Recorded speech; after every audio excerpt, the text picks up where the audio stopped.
तिरंगा यात्रा में भारत माता की जय અને વંદે માતરમના નારા સાથે દેશભક્તિનું વાતાવરણ ઊભું કરાય। આઝાદીના અમૃત મહોત્સવની ઉજવણી અંતર્ગત સાવરકુંડલા વહીવટીતંત્ર દ્વારા આયોજિત આ તિરંગા યાત્રામાં ખૂબ જ મોટી સંખ્યામાં કર્મચારીઓ તેમજ લોકો ઉપસ્થિત રહ્યા હતા। આ યાત્રામાં મોટી સંખ્યામાં સરકારી કર્મચારીઓ, વિદ્યાર્થીઓ, શિક્ષકો અને નગરજનો ઉત્સાહભેર જોડાયા હતા। તિરંગા યાત્રા સાવરકુંડલાના મુખ્ય માર્ગો પર ફરી હતી। આ યાત્રાએ શહેરમાં દેશભક્તિનું વાતાવરણ ઊભું કર્યું હતું। આ સમગ્ર આયોજન સાવરકુંડલા વહીવટીતંત્ર દ્વારા સફળતાપૂર્વક કરવામાં આવ્યું હતું।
આજરોજ સરકારશ્રીની સૂચના મુજબ વહીવટી તંત્ર દ્વારા ભવ્ય તિરંગા યાત્રાનું આયોજન કરવામાં આવ્યું।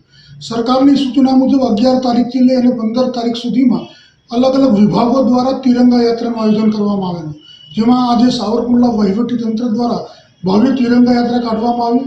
આની પાછળનો મુખ્ય ઉદ્દેશ્ય રાષ્ટ્રભાવના જાગે, દેશની અંદર 15મી ઓગસ્ટનો ભવ્ય રીતે ઉજવણી થાય એવા હેતુસર આ તિરંગા યાત્રા કરવામાં આવી। આ સાવરકુંડલાના વહીવટીતંત્રના કર્મચારી સહિત આમ લોકો પણ આ તિરંગા યાત્રામાં જોડાણી સાવરકુંડલાના મુખ્ય માર્ગો પર આ તિરંગા યાત્રા ફરી અને લોકોની અંદર રાષ્ટ્રભાવના જગાવવાનો એક પ્રયાસ કરવામાં આવ્યો। નમસ્કાર, જય હિન્દ। ભારત દેશની શાન એવા તિરંગા યાત્રા સમગ્ર દેશ જ્યારે ઉજવી રહ્યો છે ત્યારે આજરોજ સાવરકુંડલા નગરપાલિકા વિસ્તારમાં જિલ્લા વહીવટીતંત્રની સૂચના મુજબ સમગ્ર તાલુકા વહીવટીતંત્ર દ્વારા નગરપાલિકા વિસ્તારમાં તિરંગા યાત્રાનું આયોજન કરવામાં આવેલું હતું, જેમાં સ્થાનિક નાગરિકો સહિત તમામ શાળા પરિવાર તેમજ નગરપાલિકા કચેરી અને અન્ય વિભાગના તમામ કર્મચારી મિત્રોએ ભાગ લીધો હતો અને આ તિરંગા યાત્રા ખૂબ જ હર્ષોલ્લાસ સાથે રાષ્ટ્રગીતના ગાનથી સમાપન કરવામાં આવેલું હતું।